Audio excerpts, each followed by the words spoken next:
তো যেটা বলছিলাম, সবাইকে আমার অনেক অনেক ভালোবাসা, শুভেচ্ছা, আমার ফ্রেন্ডস, আমার ফলোয়ার সবাইকে অনেক অনেক ধন্যবাদ। প্লিজ তোমরা আমার জীবনের সত্যিটা পড়ো, পারলে শেয়ার করো, কমেন্ট করো, আমার মনোবল বাড়িও, আর ভালো লাগবে। তো যেটা আমি বলছিলাম যে বিভূতিভূষণ বন্দ্যোপাধ্যায় স্যারকে আমি আঁকবো, মনে মনে প্রতিজ্ঞা করে নিলাম। তখন আমি আমার বান্ধবী স্বপ্নাকে বলছি, স্বপ্না, আমার কাছে নেই রবার, আমার কাছে নেই ছবি আঁকা বোর্ড, কিচ্ছু নেই। চলে গেছি ড্যাং ড্যাং করতে, প্রতিযোগিতায় নাম দিতে। স্কুলেও বলিনি কাউকে, আমার মাকে খালি বলে চলে গেছি গোপালনগর। বলে এসেছিলাম বান্ধবীর সঙ্গে স্কুল থেকে, হাফ রাস্তায় স্কুল, তারপরে আরও হাফ রাস্তা গোপালনগর, মানে 5-6 মাইল পর স্কুল বাড়ি থেকে, আর তারপরে আবারও 5-6 মাইল পর গোপালনগর বাজার, সেখানে বান্ধবীর বাড়ি। তাই এইভাবে করে বান্ধবী নিয়ে বলছে। তারপরে ওকেই আমি এখন বিপদে ফেলেছি, কী করব। এবার ও তো বড় লোকের মেয়ে ছিল, ওর সবই ছিল, ওর বোর্ডটা দিল, রবার দিল, পেন্সিল দিল, আর কাগজ দিল, খাতা। আমি বোধহয় একটা অঙ্ক খাতা নিয়ে এসেছিলাম। তো আমি ওই অঙ্ক খাতাটার মধ্যে ওই সব কিছু দিয়ে আমি ওই 2 ঘন্টা হাতে নিয়ে গেছিলাম। এই করতে করতে আমার আরও আধ ঘন্টা চলে গেছে।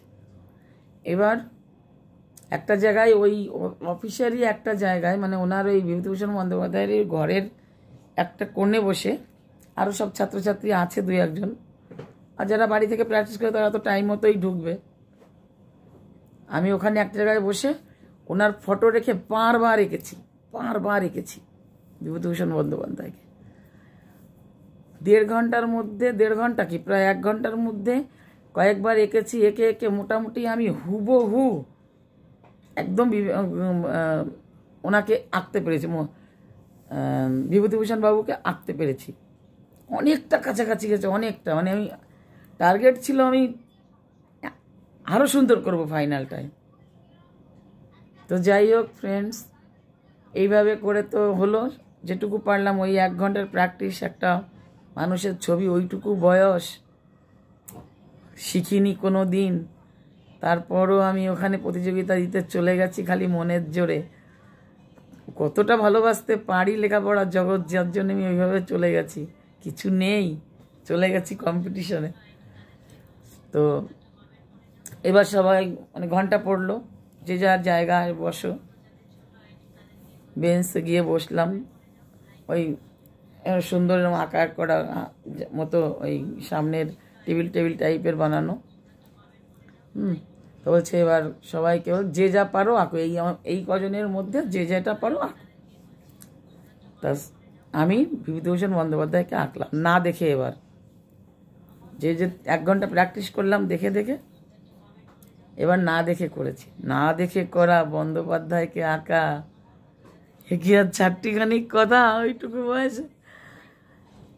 কিন্তু আমি হাল ছাড়িনি, চেষ্টা করে বানিয়েছি, ঠিক বানালাম। জানো, জমা দেওয়ার পরে ওখানে ওই মুহূর্তেই রেজাল্ট বেরিয়েছে, সবার হাতে দিয়ে দেবে পুরস্কার। আমি সেকেন্ড হলাম। বিভূতিভূষণ বন্দ্যোপাধ্যায়কে 1 ঘন্টার মধ্যে প্র্যাকটিস করে না দেখে এঁকে আমি সেকেন্ড হলাম। আমি ফার্স্ট হতে পারলাম না। আর ফার্স্ট হয়ে গেল আর একজন, সে অন্য কিছু এঁকেছিল। তা ওখানে আমি মেডেল পুরস্কার পেলাম, সবুজ ফিতেতে গোল্ডেন কালারের মেডেল পুরস্কার দিল, সেকেন্ড প্রাইজ। কি ভালো লাগলো, মনের মধ্যে ইচ্ছে ছিল আমি ফার্স্ট প্রাইজটা নিতে পারলাম না। তো যাই হোক, আমি যে ওইটুকু চেষ্টার মধ্যে তবুও যে আমি সেকেন্ড প্রাইজ নিতে পেরেছি, সেকেন্ড হয়েছি না দেখে বিভূতিভূষণ বন্দ্যোপাধ্যায়কে এঁকে, আমার ওইটুকু বয়সে, আমার ওই ব্যাকগ্রাউন্ডে, আমার ওই সব কিছুর মধ্যে দিয়ে আমি মনে করি আমি অনেক করেছি, অনেকটা পেরেছি। আমার পেছনে যদি একটু কেউ থাকতো না হাল ধরার, তারপরে না কম্পিটিশনে মজা আসতো আরও। ঠিক আছে, গরিব, গরিবে নে মুঝে মার দিয়া। আমার জীবনের সব কেড়ে নিয়েছে গরিবই। তো বেশ স্বপ্না তো খুব খুশি, মাধবী সেকেন্ড পুরস্কার। এবার আমরা বাড়ি চলে আসলাম, রাত হয়ে গেল, সন্ধ্যা হয়ে গেল, বাড়ি চলে এসেছি। পরের দিন স্কুলে গেছি, মেডেলটা নিয়ে গেছি, স্কুলে দেখাবো। স্কুলে নিয়ে গেছি, মেডেলটা দেখাবো সবাইকে, বান্ধবীদের সবাইকে বলবো। এবার স্কুলে ভাই দেখ আমি না, তারপরে আমার স্বপ্না সবাইকে বলে দিয়েছে কাল মাধবী সেকেন্ড হয়েছে বিভূতিভূষণ বন্দ্যোপাধ্যায়কে ওখানে এঁকে। তো এবার এই কথাটা কি করে লাইব্রেরিতে চলে গেছে সমস্ত স্যারদের মধ্যে। হ্যাঁ, আর সব বন্ধু বান্ধব বলছে বাহ মাধবী বাহ, তুই তো খুব ভালো, তুই খুব ভালো হয়েছে, খুব ভালো হয়েছে, স্কুলের নাম হয়েছে, যে বৈরামপুর হাই স্কুল থেকে গিয়ে প্রাইজ জিতে নিয়ে এসছে সেকেন্ড প্রাইজ, তো স্কুলের গর্ব। তো আমি আর কি বলবো, আমি সব শুনছি হাসছি। ঠিক এর মধ্যে স্কুলের অফিস ঘর থেকে আমার জন্য কল আসে, দপ্তরি এসে আমায় বলছে মাধবী তোকে হেড স্যার ডাকছে লাইব্রেরিতে, অফিস ঘরে। তো আমি বললাম, আমি গেলাম। আমি প্রথমে বুঝতে পারিনি যে আমার এইটা কানে গেছে জন্য ওনারা গর্বিত হয়ে আমাকে ডেকে গায়ে মাথায় হাত বুলিয়ে বাহবা দেবেন, না আমি বুঝতে পারিনি। আমি চলে গেছি, মেডেলটা রয়েছে ক্লাসে। তা বলছে কিরে মাধবী কি শুনলাম? বলছে কি স্যার?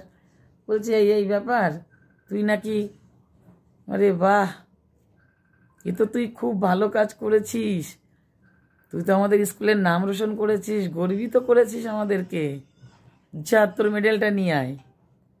এইবার আমি এসে মেডেলটা নিয়ে দেখালাম, স্যারের হাতে দিলাম, এই যে স্যার। স্যার দেখলো, দেখে টেকে সব স্যার দেখলো, খুব খুশি। এবার আমাকে ওনারা একটু শেখালো যে মাধবী তোর যখন এত ভালো হাত, তুই একটা কাজ করবি, তুই প্রত্যেকটা সামনে দেখা জিনিসকে আঁকবি। তোর একটা ইট পড়ে আছে, ওই ইটকে দেখে দেখে ইট আঁক, ছবি দেখে ছবি নয়, অরিজিনাল জিনিস দেখে জিনিস আঁকার চেষ্টা করো, তাতে হাত বেশি ভালো হয়, বেশি পরিষ্কার হয়, বেশি ঢোকে। তাই আমার ঠিক আছে স্যার। এইভাবে বলে টলে ওনারা আমাদেরকে সবাই সান্ত্বনা দিয়ে, ভালোবাসা দিয়ে, খুব আদর, মাথায় হাত বুলানো, পিঠ তপানো করে টলে অফিস ক্লাসরুমে গেলাম। গেলে এবার বান্ধবীরা বলছে কিরে মাধবী, বলছে এই কথা শুনে স্যাররা আমাকে খুব খুশি ওনারা। যাই হোক, এভাবে হাই স্কুলেরও নাম আমি একটু রেখেছি। তবে ক্লাস 7টাই আমার জীবনের শেষ ছিল, তো ক্লাস 10 অবধি পড়তে পারলে হয়তো আরও কিছু করতে পারতাম, স্কুলের একটু নামটা রাখতে পারতাম, বলছি পরে। তারপর এভাবে দিন গেল, ক্লাস 7ও প্রায় শেষ হতে চলছে, হবে।